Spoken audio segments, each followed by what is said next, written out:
Greetings and salutations, everyone, and welcome to episode 1 of the Two Films Podcast.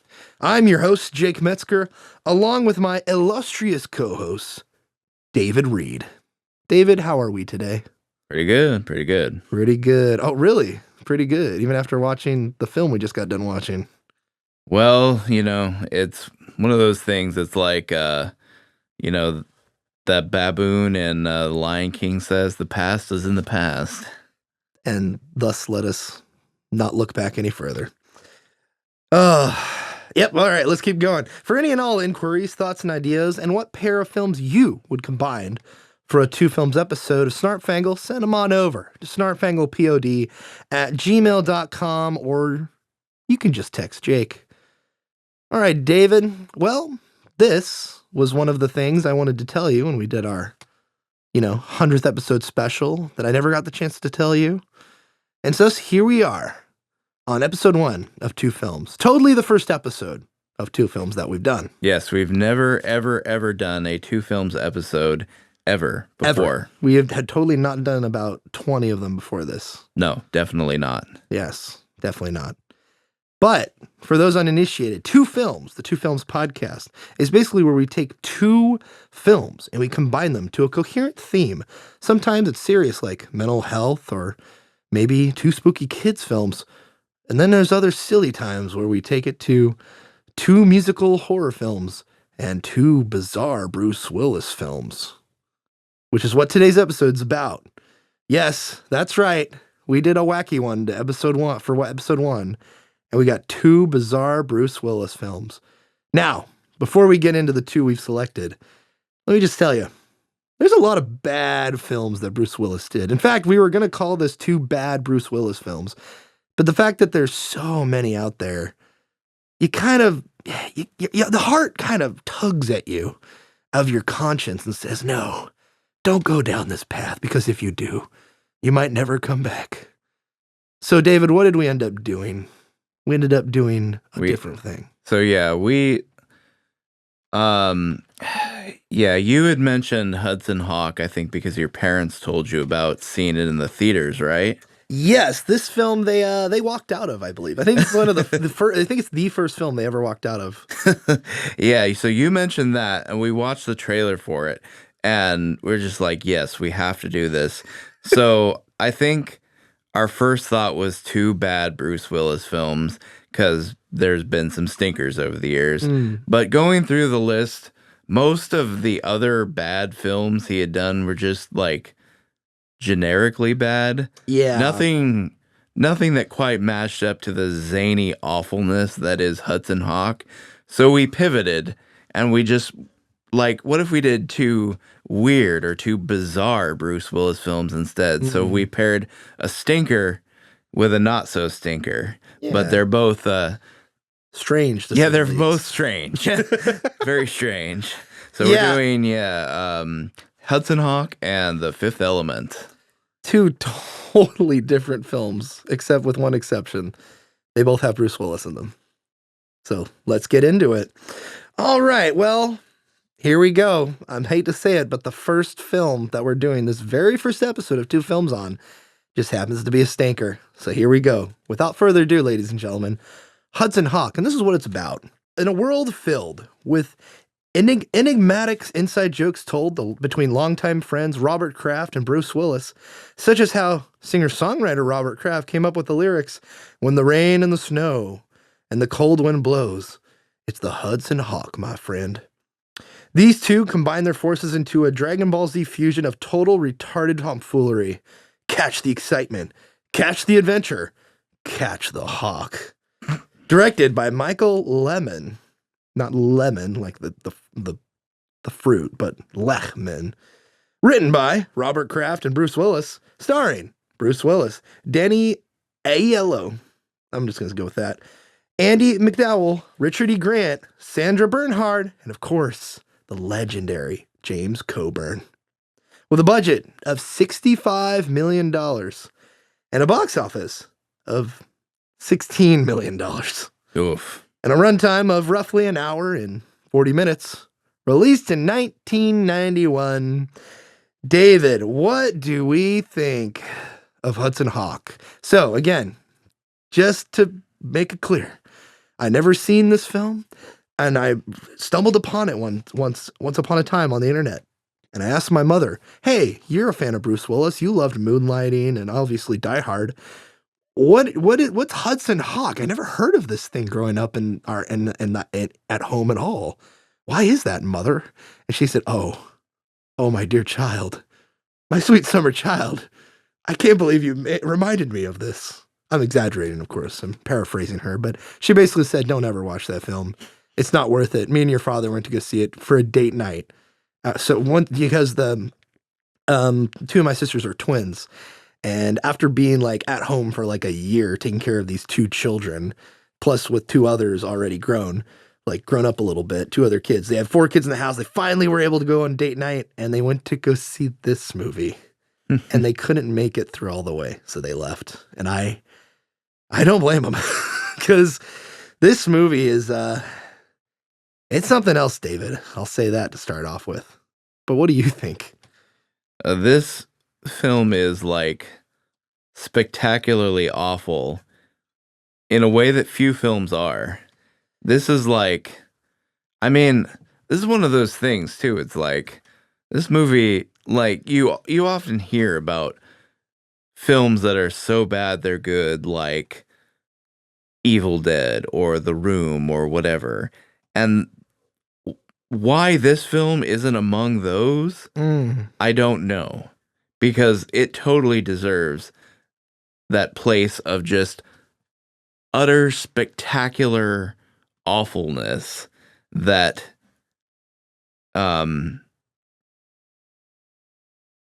is the only entertainment you'll find in this film. Yeah, you know what? I was I can't remember who I was talking to, but they were discussing, it was a podcast I was listening to, and the guy played a really bad video game. But he played Sonic 06, that was it. Oh, yeah. Yeah, he played Sonic 06, and he played it because he wanted to be reminded what a bad video game was like. And because a lot of people nowadays, there's so much hyperbole on the how do you say that? Hyperbole? Hyperbole, thank you. There's so much hyperbole. Oh, I said it wrong again. But there's so much of that on the internet nowadays that people say, "Oh, this movie's shit. This movie's horrible. Batman v Superman's a bad film. This is a terrible movie." And I wondered to myself, are they just saying that?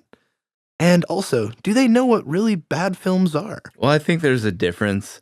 I think bad versus generic, like, hits a little different. Ooh. Like, there's the type of bad that this film is, which is, it sticks with you. It kind of stays. It's an awfulness that leaves an impression on you. And then there's bad movies that simply you regret seeing. They're maybe not as bad from like a technical standpoint as this movie, but they don't leave any lasting impression, and you just wish you never saw them. And I think that's kind of the comparison that, you saying that kind of reminds me that people need to go out and watch a bad film every once in a while to truly remember how bad movies are. I mean, if you're a fan of Mystery Science Theater, you know exactly what I'm talking about. There's the scum of the earth, as TV's Franks once said in that show, that or at least the actor who played TV's Frank, he said that once. He's like, "I just got out from seeing the scum of the earth," the films that not even the rest of the cast of MST3K would preview, but he would watch. And he says, and it stuck with me now, is those terrible, awful films. And here's my thing. Compared to Bruce Willis's other work that is just, like you said, generic and doesn't stick with you, the thing that Hudson Hawk has, it does stick with you. We just got done watching it, and it's very fresh in our brains. And it is a roller coaster of, again, retarded tomfoolery and just crazy. It's a cartoon. It's a live action cartoon. It's like Who Framed Roger Rabbit, but framed as a serious movie. But framed as a serious movie that I can't tell if it's supposed to be campy or not. I know it. It's hard to describe. It had to be intentional because of like you hear all the like cartoon sound effects. Yeah. And it's like, they wanted this film to be campy, but at the same time, it's not funny. Yeah, it's not like campy in a way that you're like, oh, I see what you're doing there. It's campy in a way that you're like, really? Yeah. That's what you did? Yeah. And at least this film is anything but generic. I'll give it that. It's like Dick Tracy meets Indiana Jones in a bag of turds, like Turd Ferguson and Turd Farmer and whatever that Red versus Blue PSA had. But man, I will say it. This film sticks with you. Yeah, this film is it's the turd farmer. It's also the turd delivery man. And what's so hilarious about this is that there is really great talent in this film. Richard E. Grant's a good talent. Bruce Willis is not a bad actor. Sometimes he just doesn't give his all. Andie MacDowell is actually the only decent actress who's doing a decent job in this film until you get to the third act. Yeah, for most of the film. She's pretty decent. And James Coburn, the legendary Western actor, is kind of this like not Soviet. He's like this communist. No, he's not communist. Is he not? I don't know what he is. What is he dressed at in the end? Well, he's his purple camo dress. Yeah, he's like an old CIA operative. In this movie, and to be honest, honestly, I feel like his performance was pretty legendary. Like some of the line deliveries he had to do, and it's in a like really zany way. Like, there were a lot of lines in this movie which weren't like necessarily funny or entertaining. They just kind of like, really? That's what you decided to write? But like James Coburn's lines and the way he delivers them is just like spectacularly bad in the best way possible. And before we go any further, I guess I should kind of say what the film's about. It's about this man, played by Bruce Willis, named Hudson Hawk, who's an ex-cat burglar until he gets released from prison, from being a cat burglar. And once he's released, his old friend, good old Mr., I believe he was in The Godfather, Danny Aiello, says, Hey, Hudson, I got a job for you. No, I'm done with all that life. But not really, because you're my best friend, so I'm going to do some work with you. And those two are just inseparable, and just you could tell their chemistry was something else, because, man, they really got along a little too well in this film. Maybe. I don't know. It's up for interpretation. But they go and they cat burglar, and slowly but surely characters are introduced, and our main protagonist is met with some wacky, zany villains, such as what I thought at first was an incestuous relationship of the two main villains, which are kind of like the villains from Borderlands 3, except they're not influencers. They're actually a couple who are married, which made it a little less haunting, thankfully. But I think I like the idea of them being, well, me, I don't know. I'm not don't say that, Jake. I'm glad that it didn't turn out they were like some incestuous, weird brother and sister being villains. Played by Richard E. Grant and Sandra Bernhard, who is the worst out of this whole film. Sandra Bernhard. She is so bad in this movie. Yeah, she's not bad in a way that entertains. No. Pretty much everyone else is bad pretty much everyone else at least gives you an entertaining performance. This is just like, yeah, why are you here? Yeah. She contributes nothing. And also she gets like a couple important villain monologues. It's like, why did you waste those monologues on her? You could have easily given them to the other dude who was, he was pretty entertaining. Yeah, Richard E. Grant's he's a great performer in general, but yeah, he was at least entertaining. And you know what? This whole film, trying to steal some things and then find out they were fakes or not, and then figuring, and also this whole movie has a 5 to 7 minute opening set in like, what, the 1400s with Leonardo da Vinci. And we follow Leonardo da Vinci testing alchemy, trying to create bronze. Out of lead. And then you have his flying contraption and a bit where he's painting the Mona Lisa. And it's just narrated by the guy, and it's narrated by the guy from the Rocky and Bullwinkle show. And it's like, what is happening here? What's going on? And then we are in a prison with Bruce Willis, and you have no idea how they're going to connect. Yeah. Yeah. One thing I will say that's positive, David, is, I mean, I don't know if this is positive, but man, I tell you what, I don't smoke or drink. But if you get really high before watching this film, you're going to have a really, really entertaining time, let me tell you. Like, there's also films that you watch where you're like, that was so bad that I just need a drink of whiskey or something like that. And as somebody who doesn't drink, it's rare for me to get to that point. But this film, I kind of was, it almost got me there. It wasn't that bad, but it was really, really bad. But anyway, what are some positives, David? Let's at least look at some positives. Let's see. What are some positives from the film? So one positive that I already touched on is James Coburn. Oh, yeah. That guy is just so good. He's electric in this. He's going for it. He's just like, I'm going to just ham this sucker up because, I don't know. I'm just going to do it. I mean, why not, right? Yeah. Again, Andy McDowell isn't bad, except when you get to the third act. Yeah. Very strange choice. But okay, why not? This is a cartoon. In fact, this should have been a cartoon.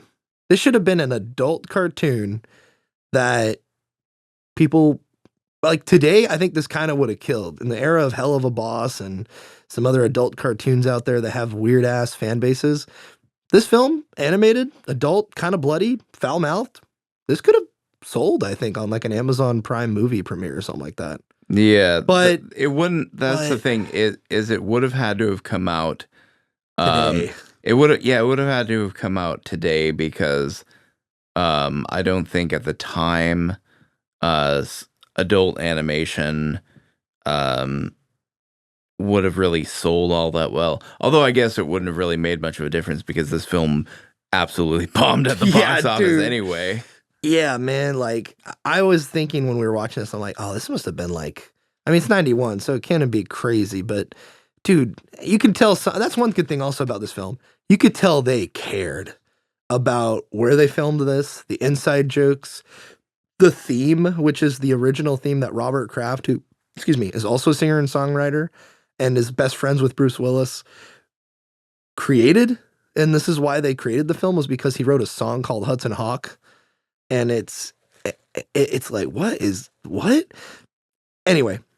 Yeah, that's another thing about they went this to movie Rome in this film. Is like as zany and awful as like everything in this movie is, it's all intentionally so. Yeah. Like they made it that way on purpose. Yeah.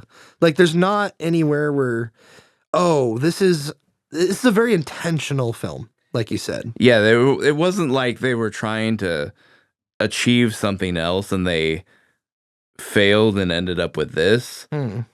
They were going for this. I don't know why they were going for this. Yeah. But you can tell that this is what they were going for. And you know what? Another positive, the stunt work. I think the explosions, the action, it's at least entertaining. You know, I think they did a pretty decent job at that. And I mean, there's a lot of action in this film, probably because it's Bruce Willis and they said, let's make it an action film because of Die Hard. Because this is the year right after Die Hard 2 came out. Yeah, the visuals in this film are actually pretty good. Yeah, like the explosions, the VFX, the apparently ILM did the visual effects like we saw in the credits. Some of the wacky side characters are kind of entertaining in their own special way, like Butterfinger and Kit Kat. But the chick who's, I can't remember if the chick is Snickers. Or no, the guy is Snickers, the chick is Kit Kat. The chick sucks. But the other chick is Almond Joy. Oh, is she Almond Joy? Yeah. Okay, the other ones are fine, but she was bad. But At least Butterfinger's kind of entertaining and being like James Coburn's muscle, you know? Yeah. Oh, that one scene too, with the explosion and the James Coburn with the pose that he was striking. Yeah, which I kind of lost a little bit of my sanity when I saw that.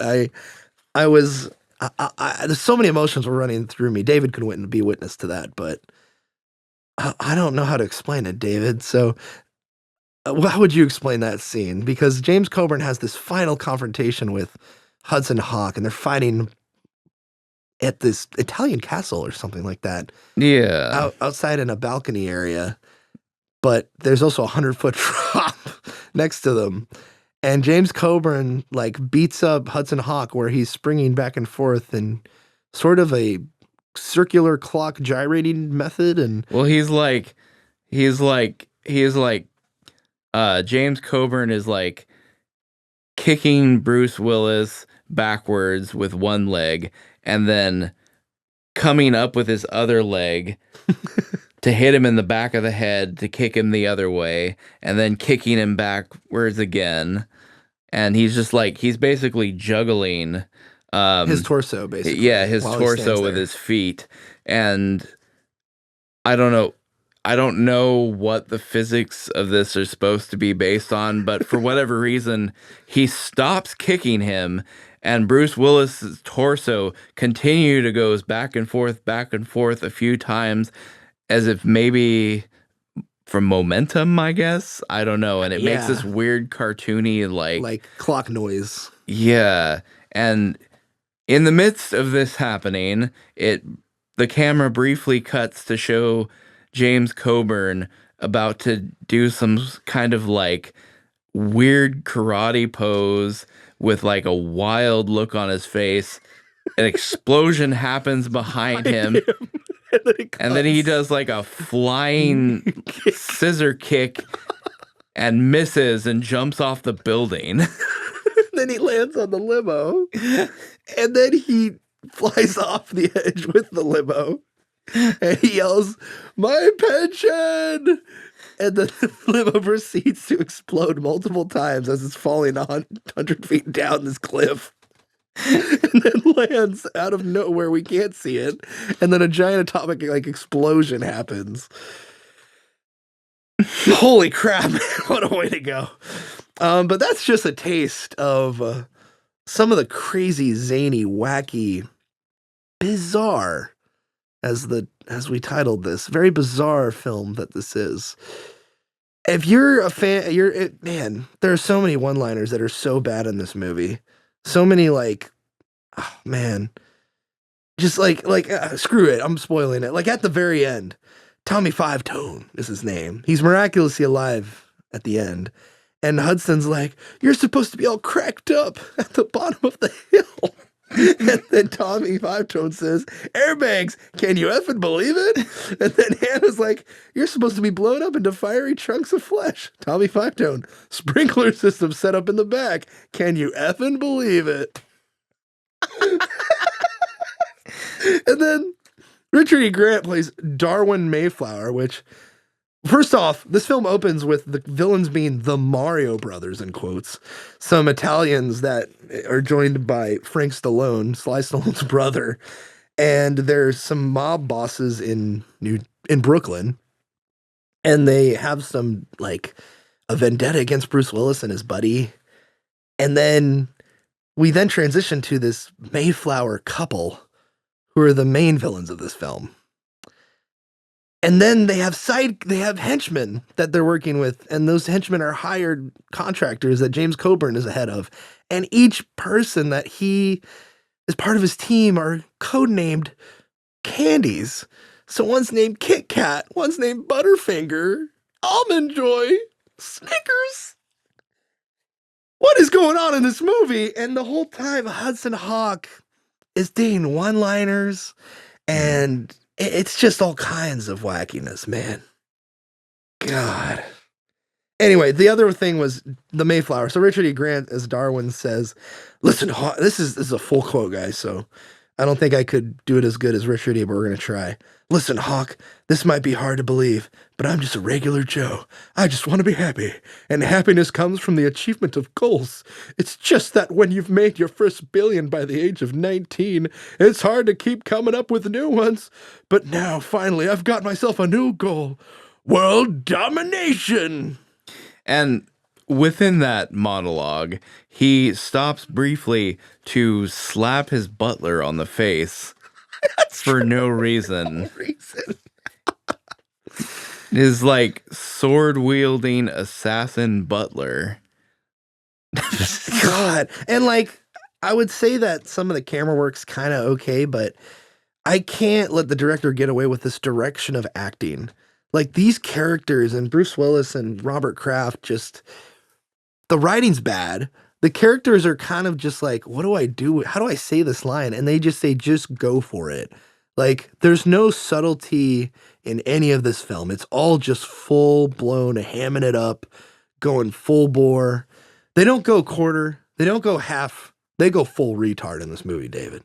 Like Kirk Lazarus would be proud. Oh my, or no, he wouldn't be proud because you never go full retard. Never go full retard. Never go full retard. Half So, retard, quarter retard. again, the Mario Brothers crime family. Yeah, that was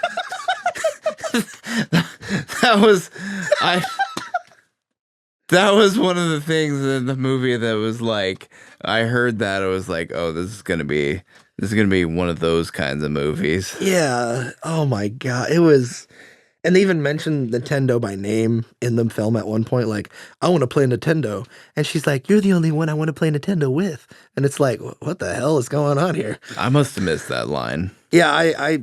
Yeah. Oh God. There's some funny little quirks that they try to add to Hudson Hawk and Bruce Willis's character. Like, he always tries to get a cup of coffee, but somehow he never gets to drink it for some reason. Whether it be gets shot out of his hand, turns out it's not coffee, it's ethyl chlorine, which isn't even it's not even a sedative, it's a pain reliever. And, and like, anyway, I'm going off on the coffee thing, but there's little quirks like that. For some reason, there's a dog that is of the villain's dog that Frank Welker plays of all things, which is hilarious. Like the dog gets shot out of the window at the end, and Frank Welker does the dog scream. God bless Frank Welker. This is a really violent movie too. Like heads getting chopped off, necks getting sliced, people getting literally blown up. Like, dang man, like it comes out of nowhere sometimes. But anyway, I think. Oh, David, I wrote down in my notes spaghetti in a thermos. Oh yeah, yeah. I had We're in Italy. I had a bit of a. You had a bit of a man. breakdown. This one scene, it's a museum in the Vatican, and we've got these Italian security guards, and there's a little scene where it shows them eating their lunch, and one of them literally opens up a thermos filled with spaghetti and pours it out onto a plate and begins to eat it, and I had kind of a reaction to that. That was just like, what? What the heck? There's also quirks like him and his friend Tommy Five Tone. Hudson Hawk and Tommy Five Tone. They have this thing where they. Is that a reference to the? It is to the band that does 8675309. I'm gonna guess so because that's the only thing I can think of. Because that band that does that song is called Tommy Two Tone. Yeah, it's got to be a reference. So or a riff. Because Tommy Five Tone just what is that? Yeah, this doesn't sound like anything. Yeah, like is it because they both sing? Is that why? Which is what I was gonna bring up. Like they both have this thing where they sing together. Which is somewhat okay, but it just doesn't. It doesn't work as well on screen. The thought of it is kind of cool, but not really. Yeah, it's weird. I don't get it because according to, I think I read this on Wikipedia. According to that, the idea is that they synchronize their operations by singing the same song like separately, so they know they're like in sync because they're doing all their actions in time to the song. But it's like that makes zero sense. And basically it's just an excuse to turn this film into like a pseudo musical for a couple scenes. Hmm. And it really is bizarre. It doesn't work at all. And you know what? I've heard I was listening to something recently where a lot of like current streaming shows or Netflix shows, for example, kind of are written in a way where if the person is watching on their phone or on their phone while they're watching a movie on the TV, they'll just kind of explain what they're doing and explain like the plot of the film as they're doing it. Certain Netflix shows and movies that are released on Netflix do this, like algorithmically. They see people watching it either on their phones or while they're watching stuff on their phones. And it's written in a way to kind of do that, which is super stupid and dumb. Yeah, that's definitely bad. going full retard right there. Yeah, and I mean, it's Netflix, so. But after thinking about that and then seeing the way the dialogue is handled in this 1991 cult classic film, it kind of reminds me of, again, I don't watch a whole lot of TV, but kind of reminds me of what those films would be. Because there's a lot of explaining what we're doing in this film in terms of dialogue. Like it's really poorly done. And man, God. Anyway, the whole thing about them singing, they try to add things like that in this film to make it special, but it just doesn't work in execution at all. It's really bad. Yeah, spaghetti out of the thermos. Oh, the Pope, David. Oh yeah, the Pope. What's the Pope doing in this film? There's a scene where the Pope is watching Mr. Ed dubbed over in Italian. And the credits, like the credits are actually like that's actually referenced in the credits too. Yeah, they got permission for Mr. Ed in this film. Oh my goodness, man! After also watching this, like it's kind of impressive the level of production this film got. Like it's almost like a Die Hard film. Like there's a lot of explosions, people jumping off of buildings, a lot of really like stunt work that's going on, and like just crazy stuff. And only 65 million. That's a lot of money for 91. I get it, but I feel like it would have been more because of what we see on screen. Like just the car going off the cliff, the whole huge set at the end of the finale of the film with the whole machine. That kind of looks real crazy, and just all the other stuff, the flying contraption and actually filming on location in Rome, as well as New Jersey and several other countries they listed here online. But, excuse me, gosh, man, there's a lot of money they poured into this film. And the fact that it was just a total bomb is kind of just, well, I mean, it couldn't have happened to a better film. This film's bad. But dude, imagine if this was like $1 gajillion. I don't know. I feel like our society would have fallen by now if that was the case. So good job, people. What else did I write down? Oh yeah, Robert Kraft, which is also the same name as the guy you mentioned. It's the same guy as the dude who currently owns the Patriots, the football team, American football team. And that's all we have on that. Yeah, it was just, well, yeah, the only reason I mentioned that is just because I think it was during the opening credits. I saw Robert Kraft, and I was just like, Robert Kraft? You mean the guy that owns the New England Patriots? It's just like, this is one of those things. Multi-talented guy. It's just one of those things where it's like, I did not expect there to be another dude named Robert Kraft, and also, coming up in this particular film. You know what I do feel like after we watch this film is, at least it's far more entertaining than something like Rock-a-Doodle. Like after we watched Rock-a-Doodle together, I was kind of like, wow, I think this is the worst film we've ever done. And then we watched, I think, Rocky Horror Picture Show, which I think is the worst film we've done so far. Yeah. I think if we were to rank them, Rocky Horror Picture Show is definitely still at the very bottom for me. Yeah, see, that's the thing is this film is bad. Yeah, it's bad. But it's not the kind of bad that It's like an entertaining bad. it doesn't like your soul doesn't feel poisoned after you watch it. like you do with Rocky Horror and Rockadoodle. Yes. I feel like this is above those two. Like this is at least entertaining. It's a spectacle. There's it's so weird and strange that you're like, I can't think of anything to compare this to, really. Like, it's also early 90s, so it's like, it's kind of that weird era of bizarre, like the film North. That's a very bizarre film that I think we'll get to one day on Two Films.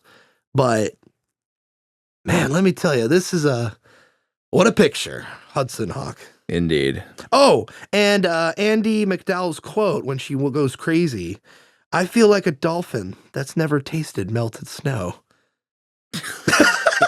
Dude, again, the one-liners in this film, guys, it's crazy. All right, let's get to the trivia so we'll be done with this film. Again, entertaining one, but here we go. Number one. Preface. I go to IMDb trivia for most of this. Sometimes I pull things from behind the scenes or Wikipedia, for example. So that's what we usually do. But again, IMDb trivia, it's user submitted. I try to fact check it at times, but for this one, I'm like, screw it. I'll take it as gospel truth. So let's get into it. I did leave out a bunch of like just random crap that doesn't matter. So this is the best of what we got. All right. Number one. This is the only film written by either Bruce Willis or Robert Kraft. Well, I'm not surprised by that. Number two. Bruce Willis received a story credit and it was only attempt at ever screenwriting again. Number three. Richard E. Grant said that he and Sandra Bernhard bonded during the shoot because they both had a miserable time and both realized the film was not going to turn out good. They have stayed in contact ever since. I believe there's a book that Richard E. Grant wrote where he talks about this specifically, which is where this next one comes in, which is number four. Richard E. Grant said that he was offered the chance to play the Sheriff of Nottingham in Robin Hood, Prince of Thieves, also released in 1991. And he was offered it straight after he had filmed his scenes of this film, but the director refused to let him go and take the role as the shooting of Hudson Hawk was so chaotic he needed to be available for reshoots. The part went on to Alan Rickman instead. That's crazy. Like, Richard E. Grant's career could have totally gone for the better if he just said no to the director. Like, screw you, I'm not coming back. But there's probably something contractual that he had to upheld. But Alan Rickman, yeah, that's a great choice. I don't know about that because, like, I'm not saying it would have been better. I'm just saying his career would have been different. Well, yeah, I don't know because that movie was like, that movie was one of those that's just like comically bad, except for Alan Rickman. So maybe Richard E. Grant would actually, kind of fit in. I think he would have tried harder though. Well, no, Alan Rickman, not compared to Alan Rickman, but I don't know. It's been years since I've seen Prince of Thieves. It's been so long. That was one my mother and father did go see. I think they probably went to go see that later on or whenever that came out in 91. Yeah, I mean, when you've got Kevin Costner playing Robin Hood, that's not a recipe for good things. God, it's been so long. Does he do a British accent in that? I don't actually remember. I know he's naked at one point. I think I remember he tries, but it sounds terrible. Is it like a Storm from X-Men situation with Halle Berry where she's African in the first film but not in any of the ones afterward? Because in the first film, has an African accent, but then afterward, it's just nowhere to be found.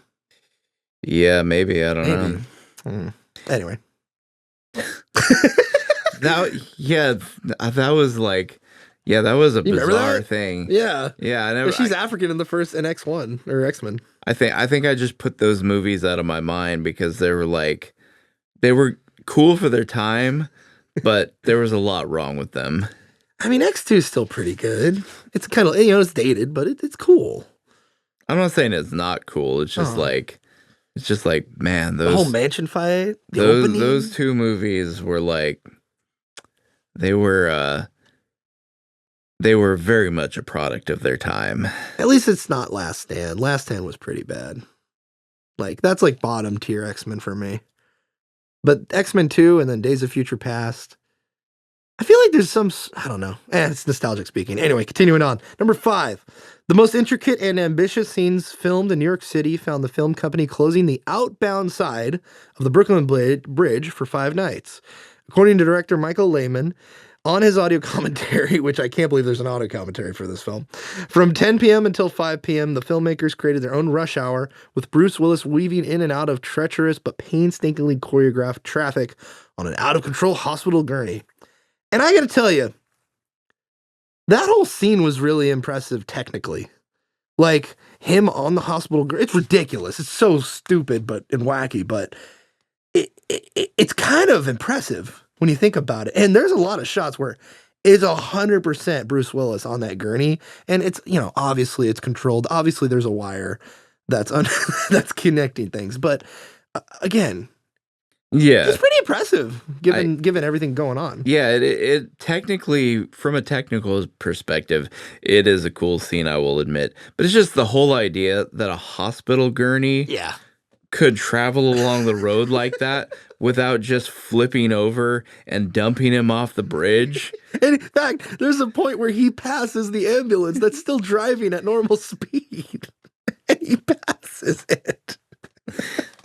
And then, out of nowhere, the ambulance flips over, and explodes.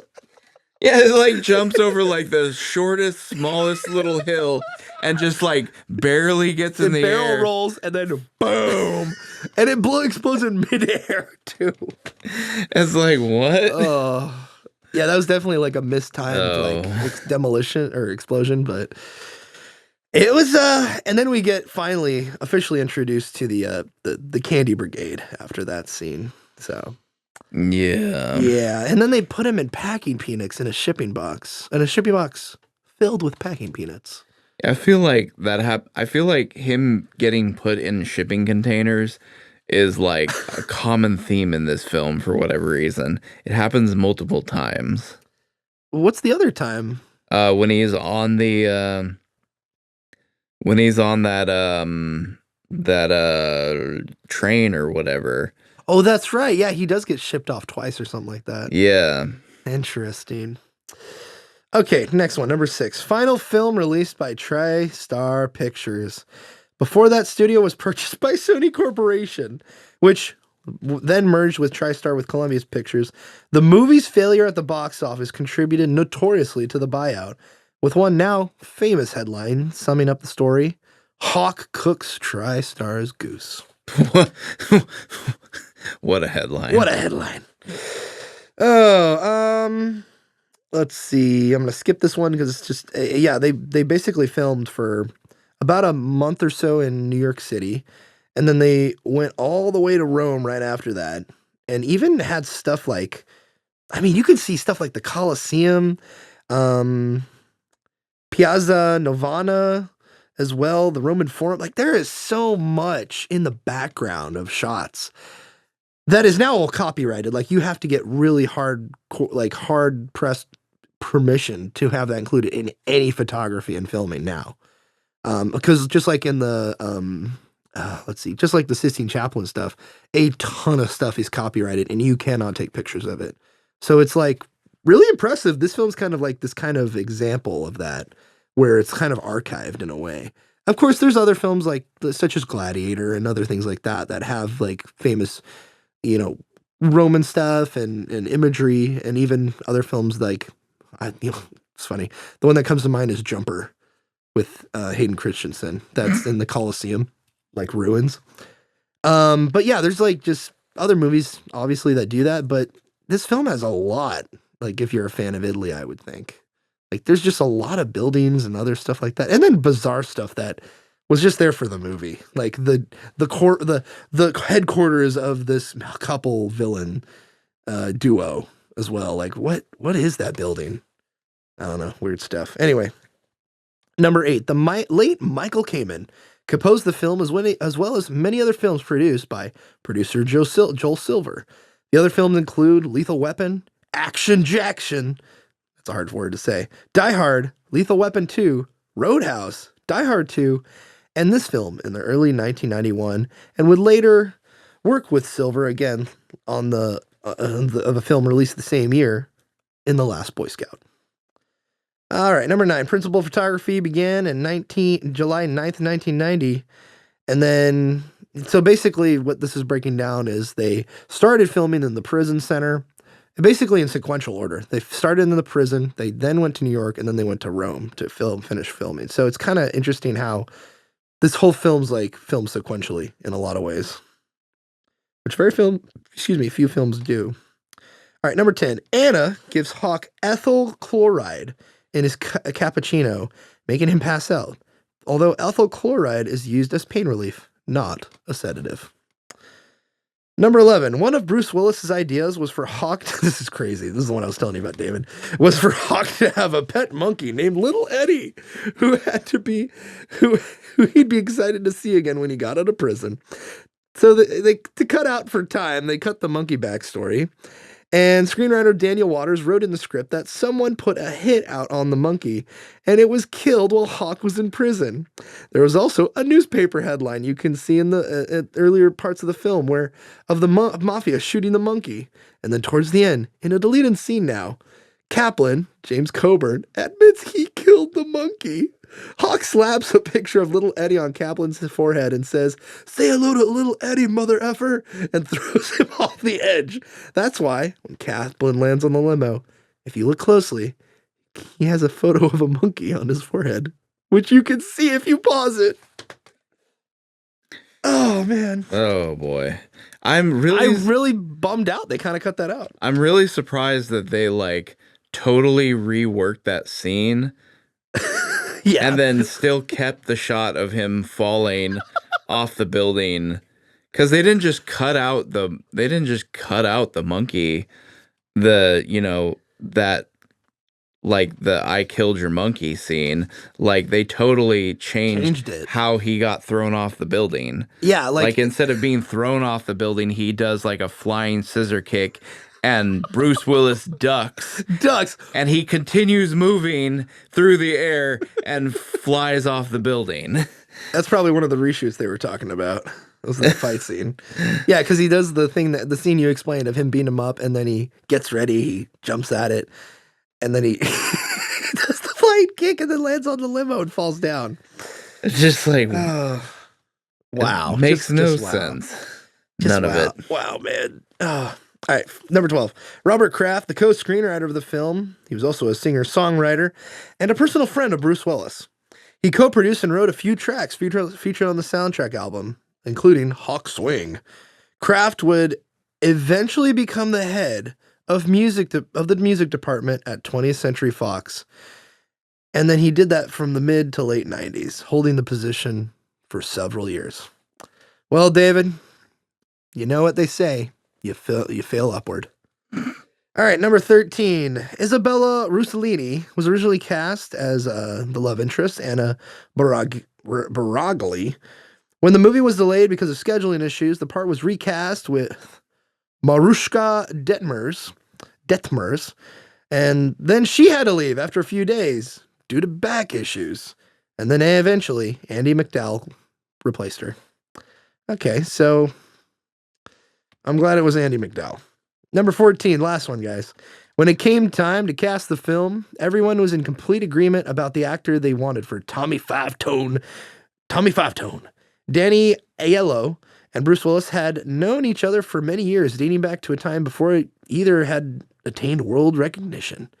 And in quotes, "Bruce and I had wanted to do a film together for 3 to 4 years," recalls Aiello.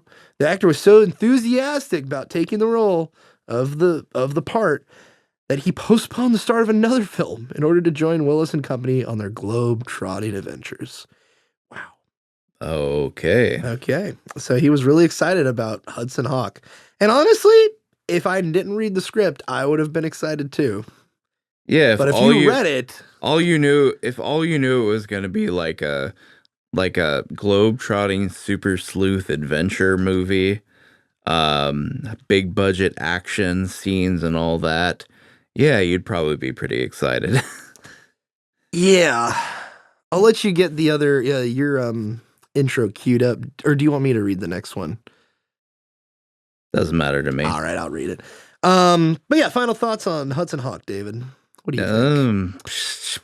What a picture. What a picture. Yeah, I don't know if I'd recommend it to anybody.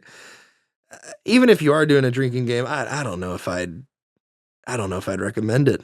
It's a fun movie to watch, though. Yeah, if you're into watching bad movies for the sheer entertainment factor, I don't think you'll be disappointed by this one. If you like to watch good movies, yeah, don't watch this. Yeah, this will disappoint you.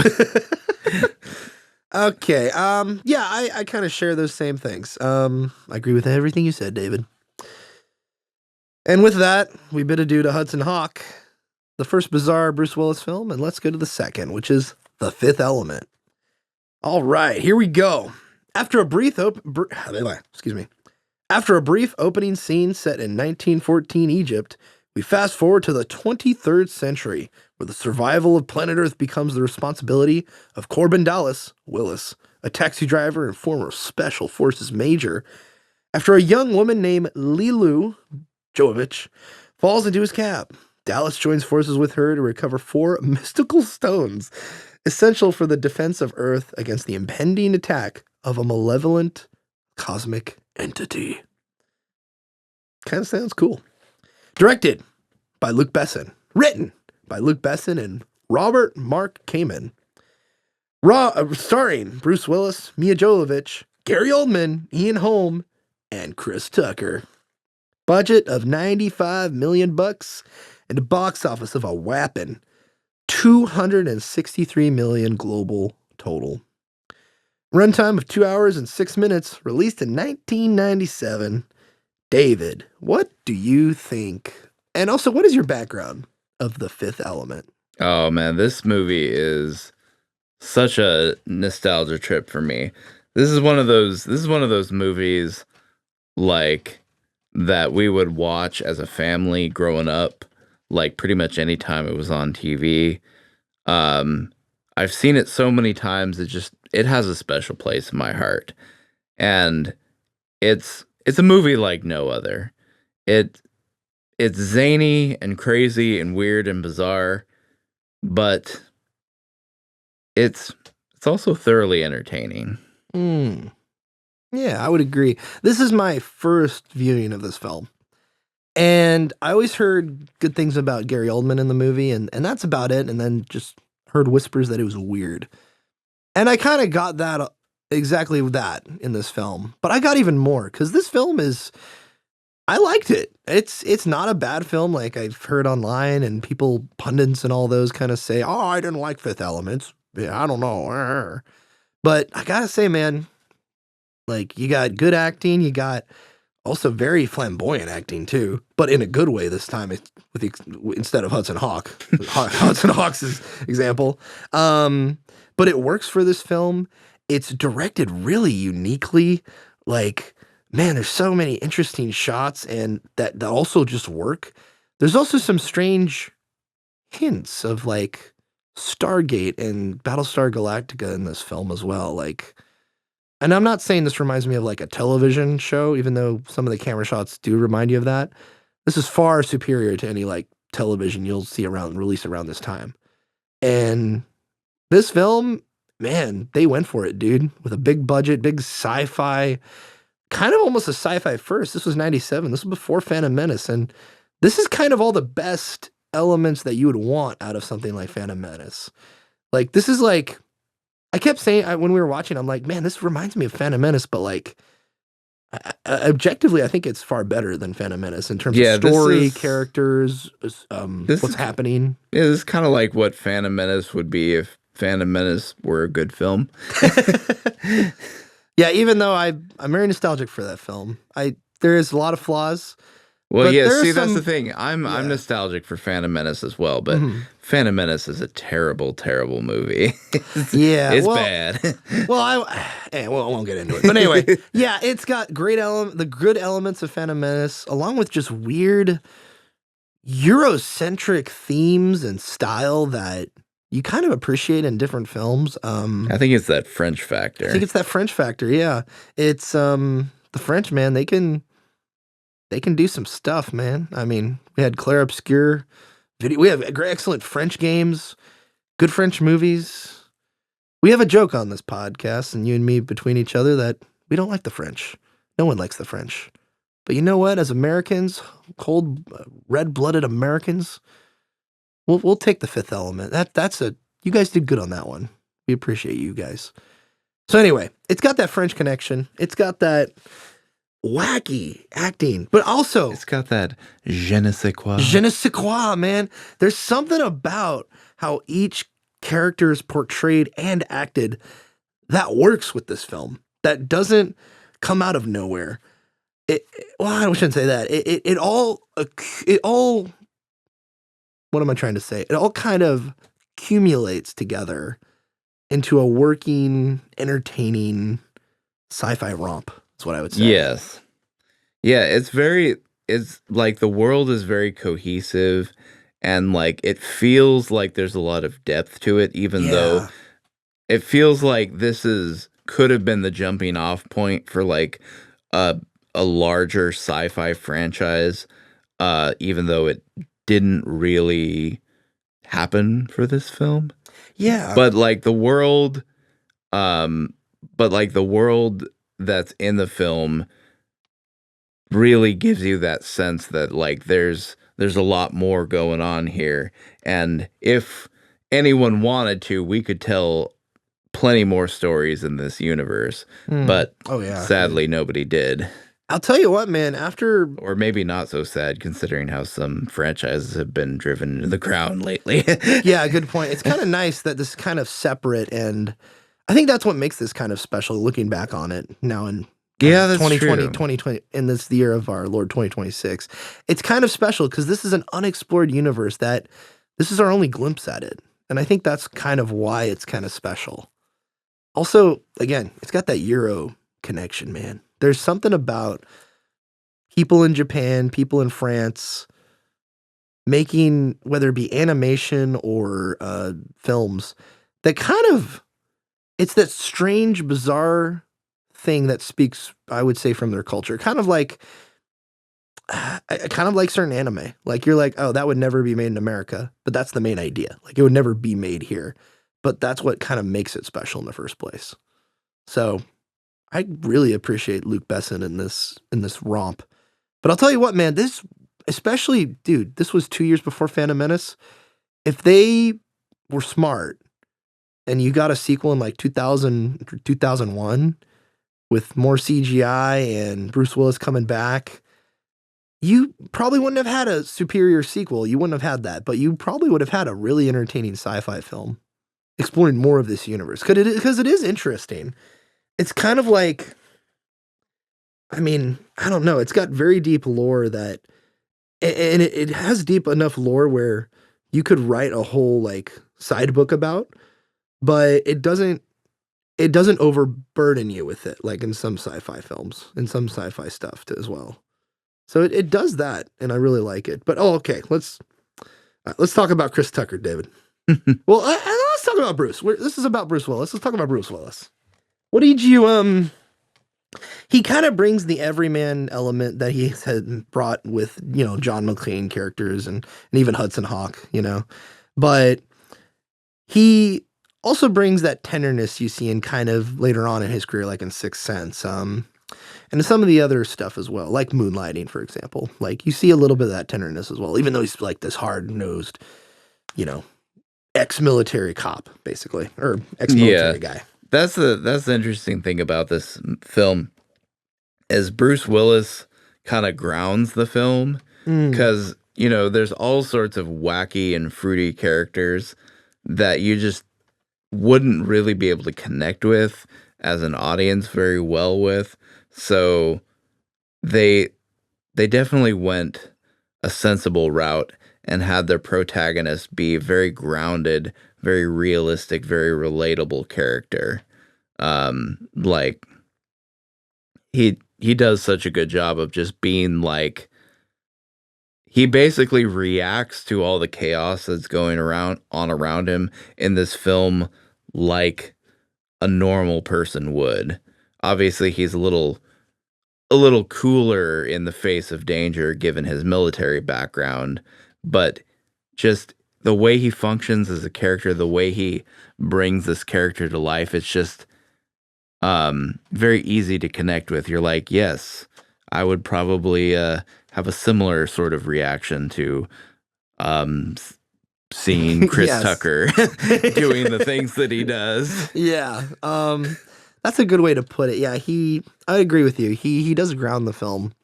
And especially when you get the like Chris Tucker and even Mia Jovovich's character, Lilu, is that her name? Yeah, Lilu. Even when you get somebody like her and they're like, "Oh, she's the chosen one." He's like, "Okay, yeah, whatever."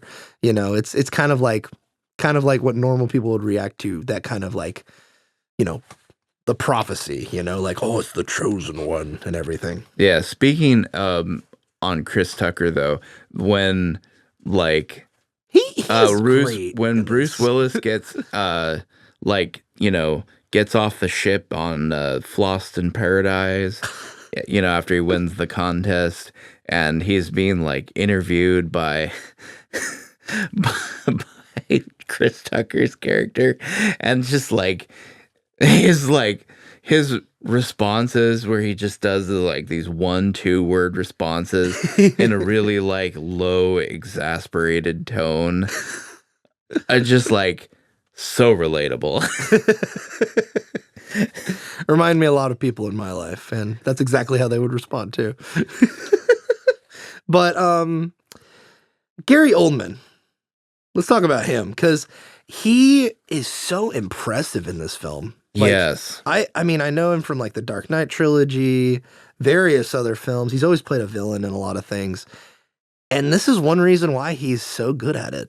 He kind of just eats it on the screen, man. Like, he is great in this movie.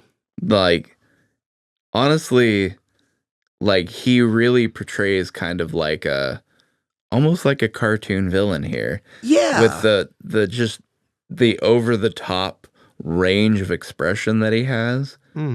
But it works. It just works so well. Yeah, and that over-top expressiveness kind of does, like a cartoon villain, kind of makes you take him not seriously, especially toward the end when, you know, he comes back to that one location. But it also, you realize why he is who he is, and it's established well, I think. Not right away, but later on, like in a scene or two. I could actually, is he doing the gun deal before or after he meets Ian Holmes' character? I think believe it's before, right? It's before, yeah. Okay, yeah. So then that does establish him as this really, like, kind of, hey, you don't want to mess with this, you know, trillionaire, crazy, maniacal corporate overlord guy who's got a very bizarre haircut. And then you get to the Ian Holmes scene, and Ian Holmes kind of disarms him, and that's kind of the whole idea about what he's trying to go after anyway. And Ian Holmes kind of breaks that reality. Like, he's like, I got technology I can rely on. I got robots. I got all this stuff. And then he starts choking and nothing can help him. And that's kind of the point. And Ian Holm makes that point. He's like, you're so dependent on all this stuff and you're so reliant on it that it can't even help you in your time of need. Which I kind of liked that. Like, again, it's that, I think that je ne sais quoi that at the time you wouldn't see in film. But yeah, you can appreciate this, and it fits well in sci-fi. Another thing that's kind of interesting too, and I never really thought about this. I don't know why, but all these years of seeing the movie, I never really thought about this until now, is Gary Oldman and Bruce Willis are never on screen together. That's a good point, yeah. You have the protagonist of the movie and the main villain of the movie, and they're never on screen together. Yeah, they only hear about each other and are affected by the other's choice.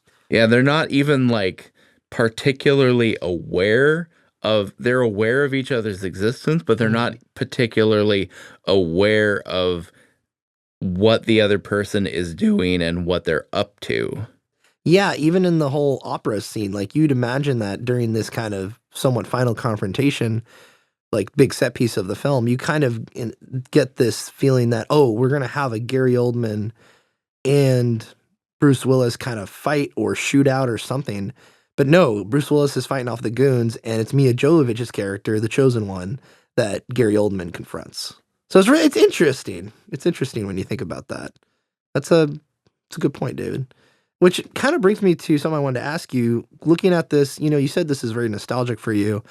Viewing it again as an adult, that's one of the things I think you kind of pointed out here. But are there any other things that that stood out to you, or you kind of caught in this viewing that really make you either appreciate or not appreciate this film more or less?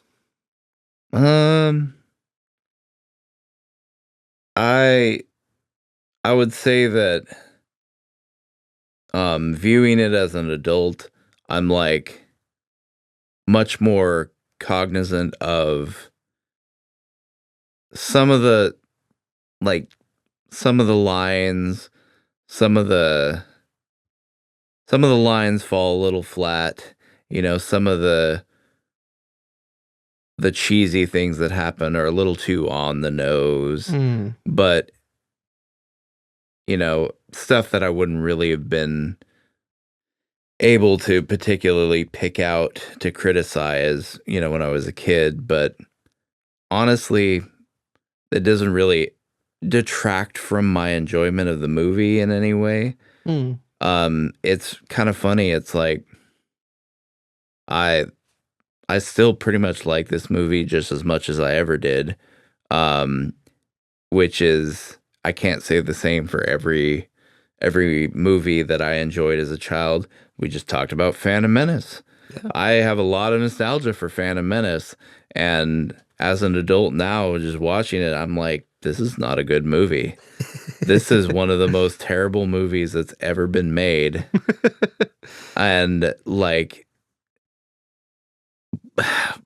George Lucas really just, he lost all connection with reality when making this film. After watching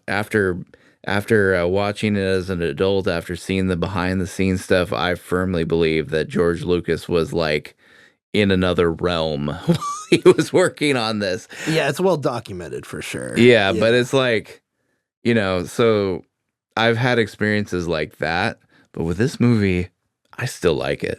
Yeah. I still like it. Yeah, see, you know what? It's something, again, it's something about this film.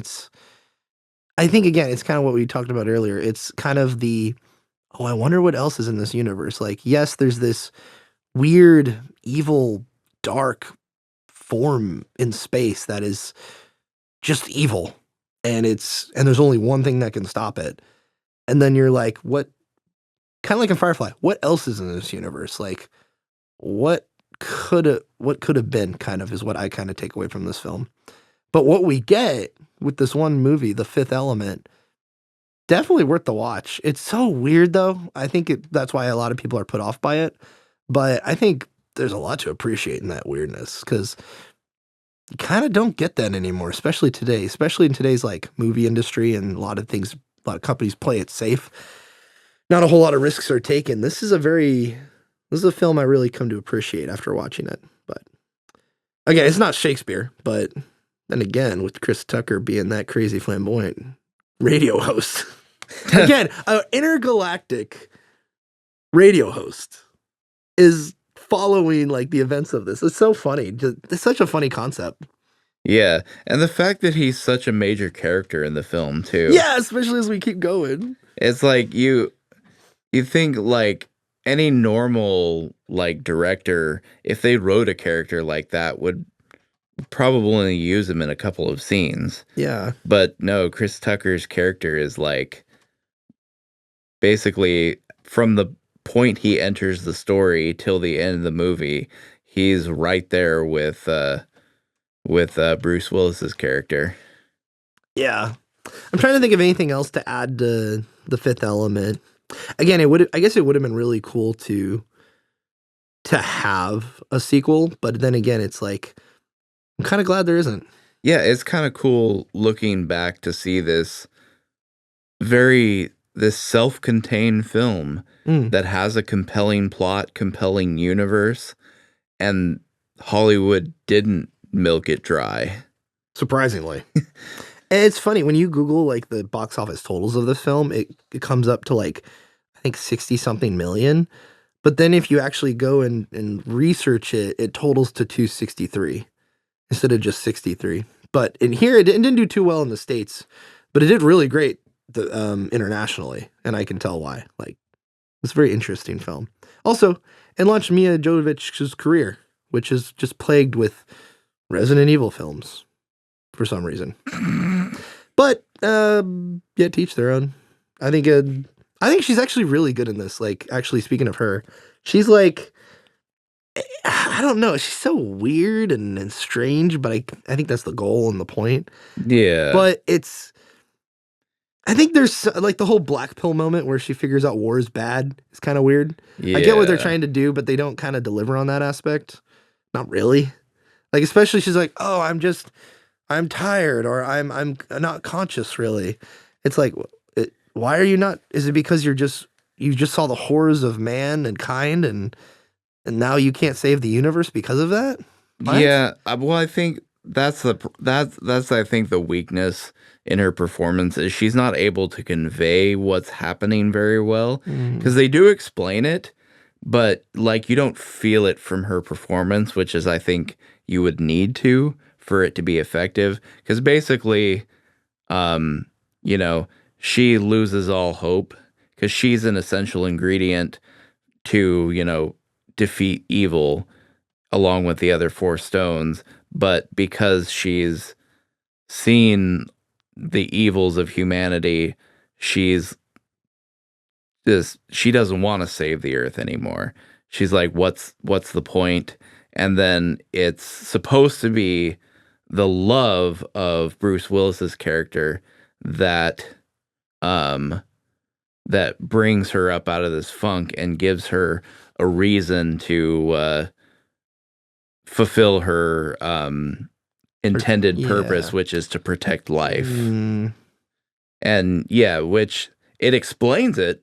Like, there's all sorts of lines of dialogue peppered throughout the movie that explain that that's what's happening, but like you don't really feel that very well from Mila Jovovich's performance. It more like seems like the way she's playing it during that part, it more like seems like she's like just tired or something. Yeah, that's what I took away from it. So that's how it was interpreted to me, I guess. But now that you're explaining it, it does make sense thinking back on it now. Yeah, because it is explained, because you have the blue lady, the opera singer, when she dies, and right before he grotesquely pulls the stones out of her abdomen.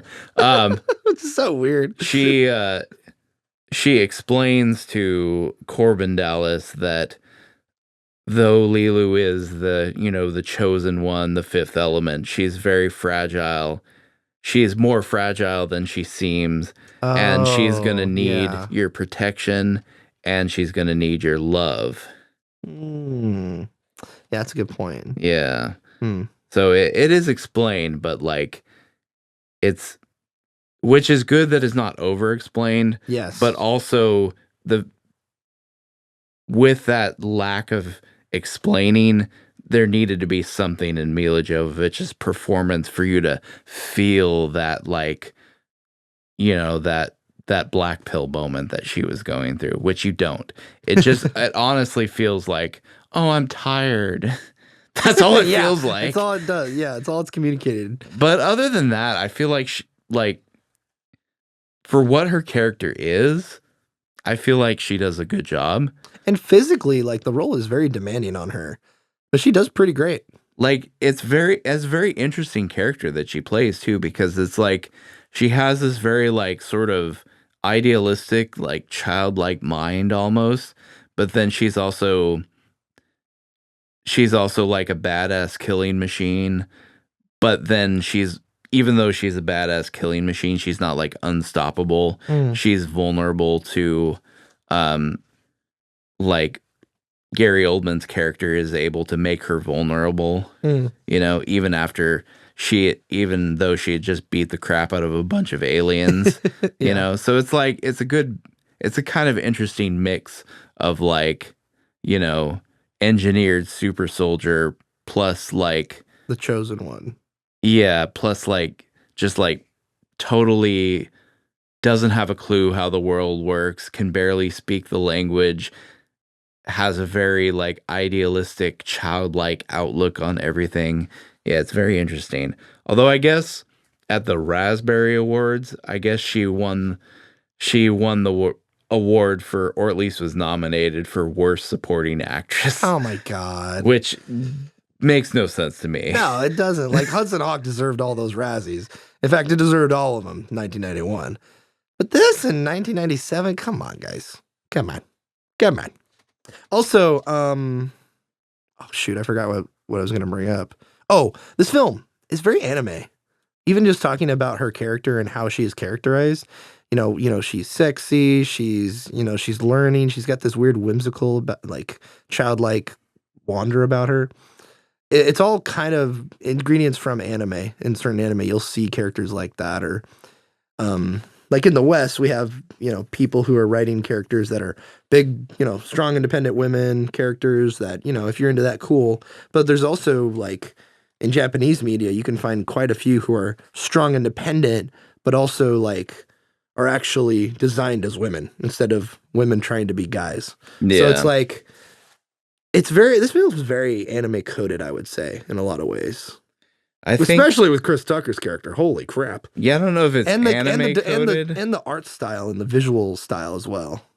Yeah, I don't know if it's anime coded so much as it's just like, it feels foreign. Yes. Maybe that's just what I mean. Being an American and experiencing this film for the first time. But yeah.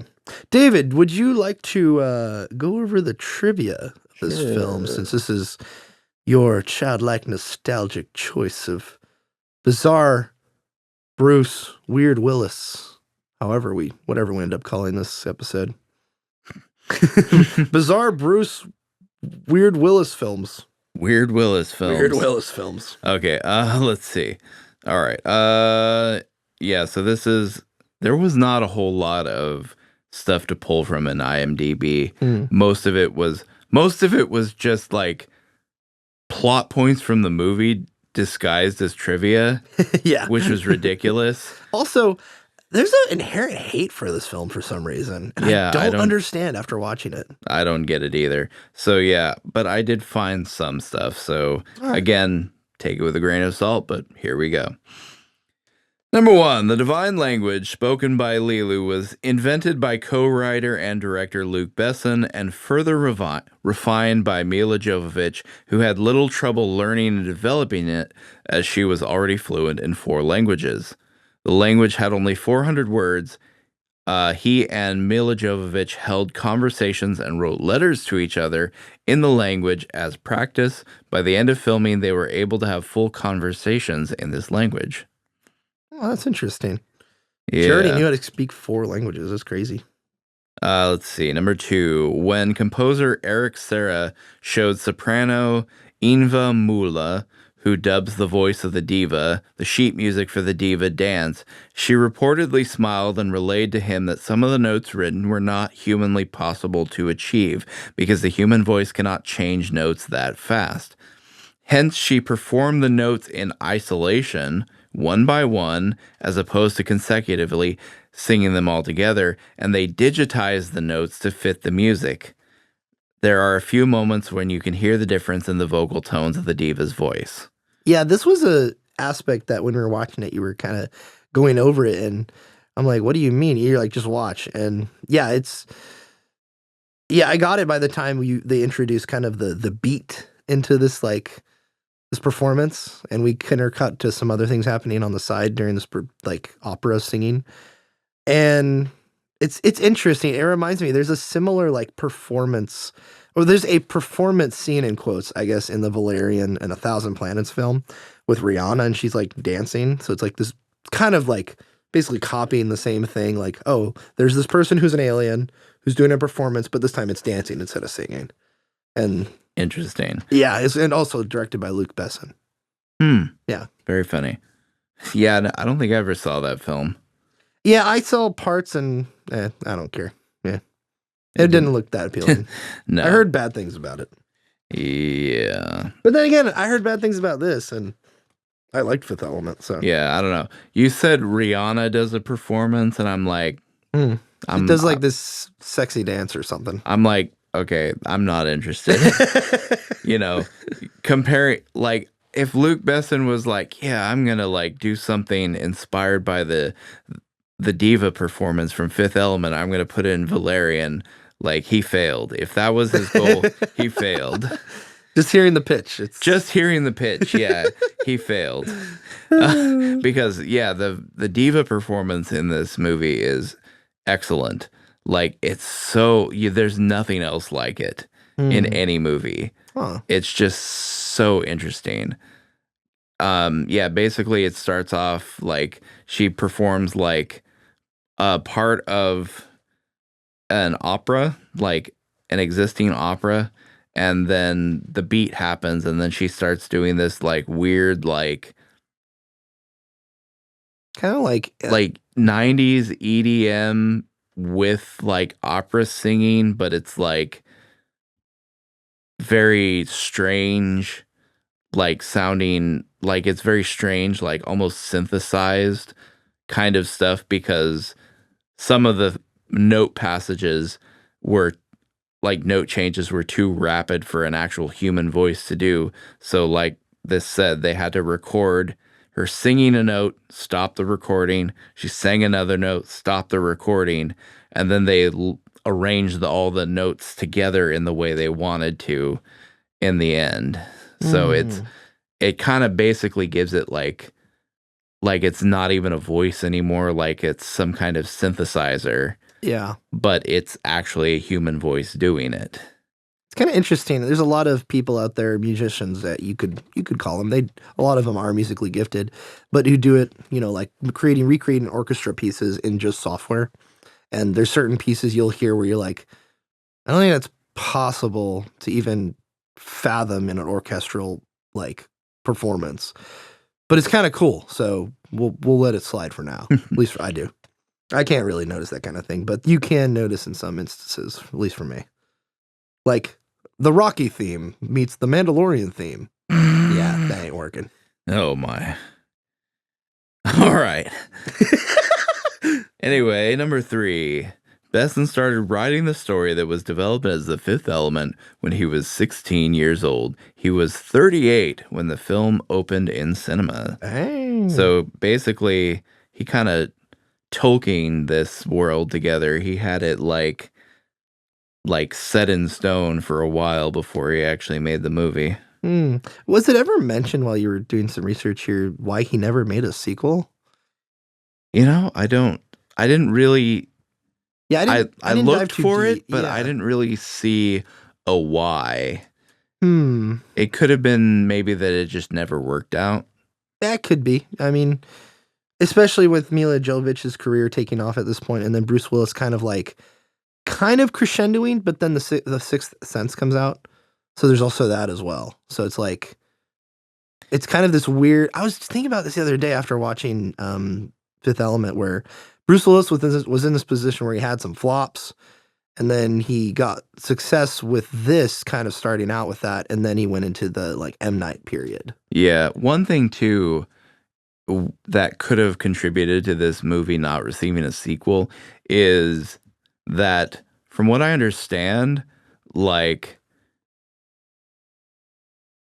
Luke Besson had trouble getting a studio to actually sign on to produce the film. Huh. Like, and basically he spent a lot of time trying to figure out how he could like trim the budget of the film, or his projected budget for the film, so that studios would be more likely to sign on to it.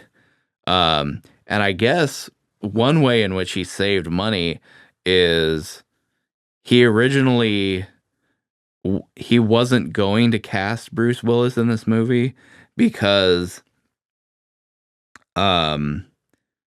he figured he would have to pay a lot of money, to get Bruce Willis. But I guess from what I understand, Bruce Willis said they could said to send him the script, and if he liked it, they could work out a deal or something. And so Bruce Willis got the script and actually really, really liked it. So I guess he was willing to do the role for, not quite his going rate.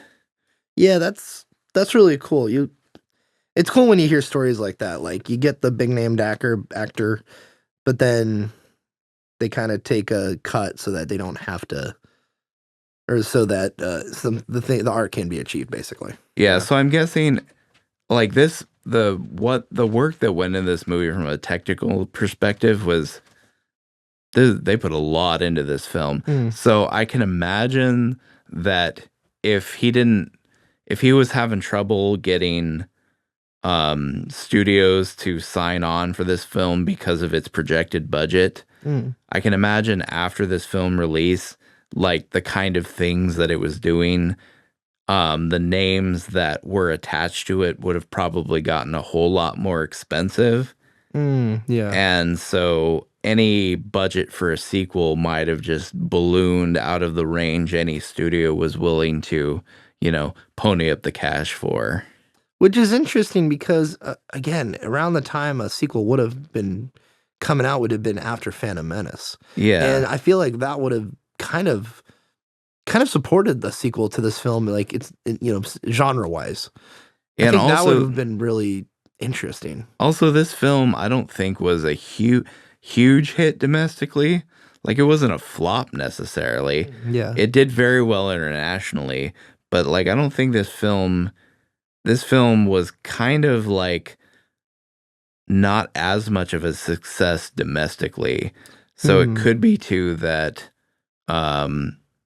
studios maybe were less willing to risk money on a sequel, knowing that the film did not do amazingly well in the US market. Yeah. So who knows? But, like I said, I'm kind of glad that they didn't milk this franchise dry, because then it's just this movie exists by itself and it's special. Yeah. So anyway, number 4, Besson approached both Bruce Willis and Mel Gibson for the lead role, and also considered Julia Roberts for Lilu. Oh my God. Willis expressed interest, though he was reluctant to take on the role as the film was considered risky after his previous 2 films, Hudson Hawk and Billy Bathgate, had been poorly received. Gibson eventually turned down the role. Billy Bathgate, what the heck is that? I need to look that up. I don't think I've seen that before. Watch, it's going to be something like, what's the one with Robin Williams? Jack. Maybe it's something. Oh, Billy Bathgate. Dustin Hoffman's in it. It looks like it's an American gangster film with Dustin Hoffman. And Bruce Willis is in it. Nicole Kidman as well. Oh, Steve Buscemi. Wow. A lot of big 36 names on Rotten Tomatoes, though. Oof. And a 2 out of 4 from Roger Ebert. Well, yeah, it wasn't a success. And it probably wasn't nearly as spectacular as Hudson Hawk either, in terms of awfulness. Or spectacle of awfulness. Yeah. Yeah. Let's see. Number 5. Musician Prince was originally cast to portray Ruby Rhod, but could not schedule filming around his Jam of the Year World Tour dates. Chris Tucker and Jamie Foxx were each considered for the role. Besson liked Foxx, but felt that Tucker's smaller body suited the character better. Which I guess he's super tall, though, right? It makes sense. I mean, I'm thinking about the footage of him with Michael Jackson, and I think, oh my God, what's that? Anyway, some other pop star, and they were on stage singing, and Chris Tucker is a pretty tall guy. So, or maybe he just had tall shoes on, I don't know. But He's kind of taller. I think he's taller than Bruce Willis in this. Maybe I'm just misremembering. Anyway, I don't I think know. he rocks this role, and I think Jamie Foxx would have been interesting, but I think Chris Tucker, he does this role real justice. Yeah, I can't really imagine Jamie Foxx doing as good of a job as Chris Tucker did for that character. Yeah. Let's see. What's next up here? Number 6, the film premiered on the 7th of May at the 1997 Cannes Film Festival, where it was selected as the opening film. Gaumont built an area for the screening that was over 100,000 square feet. Guests were given a Fifth Element swatch. For those of you who are a little young, a swatch was a designer watch brand that was very popular in the 80s and 90s. And is now basically dead. Yeah. Guests were given a Fifth Element swatch, which was used as their ticket for entry. The event included a futuristic ballet, a fashion show by Jean-Paul Gaultier, who is a noted designer who actually did all the costumes for this movie. Dang. And fireworks. Whoa. Gaumont spent between $1 million and $3 million on the event, a record at the time. Dang. Yeah, I was looking up Gaumont. Gaumont is kind of, I think they're partnered with I think they're part of Buena Vista, the Buena Vista company now, which is part of Disney. But they're like international sect now of Buena Vista. I think they're French, which makes sense. I mean, yeah, the name. Gaumont. The name definitely Gaumont. gives it away. Gotta speak with my nose. Yeah, let's see. Number 7, Gaumont Multimedia commissioned developer Callisto Entertainment to develop a video game adaptation of The Fifth Element in 1998 for the PlayStation game console and PC. The PlayStation version generally received negative reviews, but the PC version was better received. Lauren Fielder from the GameSpot... I don't know why. From GameSpot. Described the PlayStation version as, quote, quite possibly the worst game I've ever played. Doug Perry from IGN wrote, quote, take Tomb Raider, add in Lilu Multipass, and boring puzzles, and you've got Fifth Element. I'm going to look up gameplay real quick of this video game. I had PS1. I had to include that just for those quotes. Just take Tomb Raider, add in Lilu Multipass. Yeah, that's one heck of a quote. Oh yeah, you play as at least in this gameplay spot. Oh, you play as both of them. Interesting. It doesn't look very good, honestly. Yeah, you play as Lilu, you play as Corbin, and you're just running around shooting people. It's unfortunate. This is like, I'm curious if there's other multimedia facets of this film. Like, I would love to see if he did, like, if there was an anime adaptation at some point or a comic adaptation that kind of expanded the story. That'd be kind of interesting. But yeah, this game looks like ass. Yeah. Thus is with the PS1 sometimes. Especially tie-in games. As much as I sometimes bitch and complain about the games industry. Like, we, as gamers, we are pretty spoiled. Oh, yes. Because, like, man, back in the day, like, a lot of video game releases were like this. Yeah. They were just awful and janky and, like, ugly looking and mostly barely functional. And I feel like nowadays, even if games are like generic or whatever, like most of them are at least competent in some fashion. Yeah, they're much more. It seems like the minimum bar, for the most part, there's some stinkers out there, but it seems like for the most part, the minimum bar for game quality has risen in the modern era. Yeah. I mean, you look at, depending on I think each generation uniquely has its own downfalls and stinkers, especially with movie tie-in games specifically. But I think nowadays especially, like, there's a lot of good stuff out. In fact, there's so much good stuff out there. It gets buried by even better stuff or even stuff that's average, that still is a great time. Like I actually I played they remade Pac-Man World 2, which is an old GameCube, Xbox, and PS2 game that they remade, which made my nostalgia glasses real happy. And it's not a bad game at all. I'd give it, like, if you're not a fan of the game, like a 7, but it's a very enjoyable time and it's not bad in any way. It's like extremely serviceable and totally functional and runs great and it's on everything. So it's like we kind of take it for granted a lot for video games nowadays. And also too, it's like we have access to so much of the, like, so much of gaming history.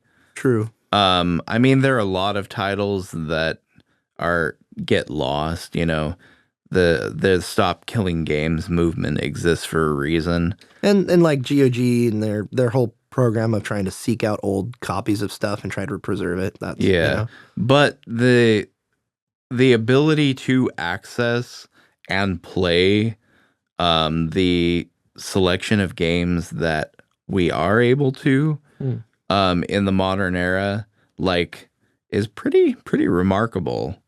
Like, there's all sorts of obscure games on obscure hardware that you can just go and, like, you can find it on some corner of the internet and you can find an emulator for it and you can just download it and play it. You know what? My memory fails me right now, but there's a guy I follow on Twitter that he goes through and he repacks different PC games. So like Peter Jackson's King Kong, for example. He went through, he took the original files, and he basically added all the mods that fixed the game and then repackaged it into a zip file that you can go and find on Internet Archive. And this guy has done that with not only that, but like the Saboteur, but all the Need for Speed games and Need for Speed Underground games. And he Transformers, Fall and War for Cybertron, all these games are just now fully playable on PC with ultra wide support and high resolution and frame rate support, because this guy went through and kind of took all the best elements around the internet and preserved them just with himself. And it's kind of impressive. And in fact, one dude can do that, or a team of however many people he's got, maybe 2 at the most. Why aren't some companies doing that too? There's a lot of money in it. And especially with Night Dive being bought by Atari, and them doing Deus Ex now, I can't wait to see what kind of more obscure games they select to remaster and remake. There's a lot of money that is to be made in that market, and it's only going to get more and more as people age and they get nostalgia for different things. But definitely not nostalgic for this Fifth Element PS1 game, because this looks like poo-poo. Oh yeah, no, for sure. All right, let's see. And then my final piece of trivia for this movie, I just had to include this because when I read this, it kind of made my brain short circuit for a second just because of how bizarre of a statement this is. So I'm going to read it. I forgot, yes. I'm going to read it anyway. In 2007, the Visual Effects Society placed The Fifth Element at number 50, tied with Darby O'Gill and The Little People on their list of the 50 most influential visual effects films of all time. Tied at number 50. They Darby O'Gill. Nobody likes watching that movie. But you know what? It's so impressive, and we need to put it into history books. We're just gonna tie it with Fifth Element of all things, because why not? At number 50. Yeah, 50. It's tied at 50. Like, that's a weird sentence, man. Like, you should, when you're doing the top 50 of anything, you shouldn't have anything tied for any place. Yeah, that's like, hey, here's the best picture Oscar nominations. There's 10 nominations, but 5 honorable mentions. Like, no, those are 10 people. It's like when we do our top 5 list, and I'm like, oh, here are my 5 honorable mentions. Oh, so it's Jake's top 10, but he can't sneak it in. or in the case of the last one, it's more like, here are my 15 honorable mentions. Okay, it was Xbox games. I did 5 and then top 5, okay? I had to include Halo in there. I had other ones that were better, I think. But anyway, I'm just trying to be different. But yeah, tied for Darby O'Gill and the Little People, which For those of you who've never watched that, go to Disney Plus right now, around the St. Patrick's Day in March, and just turn that sucker on. And get ready to see a very, very, very young Sean Connery before he was Bond and a bunch of leprechauns. What do you think, David? Yeah, I've seen clips of Darby O'Gill and the Little People. Mostly because I made you watch them. And it does not look like an entertaining movie. Yeah, it is impressive technically for the time because there's so many forced perspective shots they did for the leprechauns and the humans. But that's because Disney was like kind of a pioneer in that at the time and really brought that to the forefront with that film specifically. Yeah, I wonder if Darby O'Gill and the Little People laid the seeds for Peter Jackson's visual effects in Lord of the Rings. Oh man, can you imagine if Disney got the rights to Lord of the Rings like 20 years after the books came out and he said, hey, Darby O'Gill and Little People was a big hit, so we're going to do the Fellowship of the Ring, baby. Oh my God.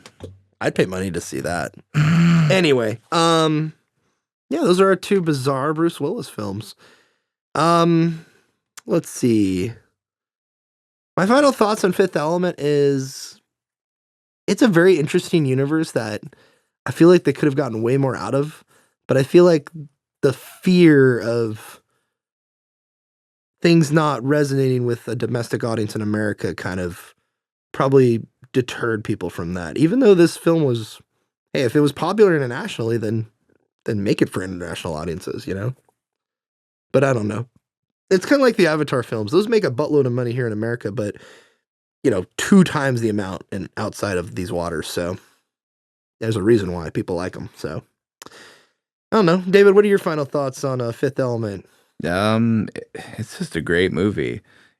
I wouldn't call it like one of the all-time greats in terms of performance or technical ability. Well, with the exception of Gary Oldman. Yeah, Gary Oldman's so good, dude. Man. But it's just such a special movie. There's nothing else quite like it. Mm-hmm. It has its own charm, and unlike Hudson Hawk, it's not, abysmal. Yeah. And for Hudson Hawk, man, what a picture. Yeah, I know. All right. Well, that's all. I think that's all we got for them, David. So let's go ahead and get the heck out of here. Well, ladies and gentlemen, we really appreciate you listening to our very official first episode of 2 films. We'll see you on another one. And remember, when times get tough and you're feeling like there's no worth in life, just remember that 2 best friends went out and got a bunch of money and made Hudson Hawk and made a music video off of the Hudson Hawk theme written by Robert Kraft and Bruce Willis. And so if you lose hope in this life, just remember that somebody made that and it exists. So we encourage you to snarp fangle on. Bye-bye now.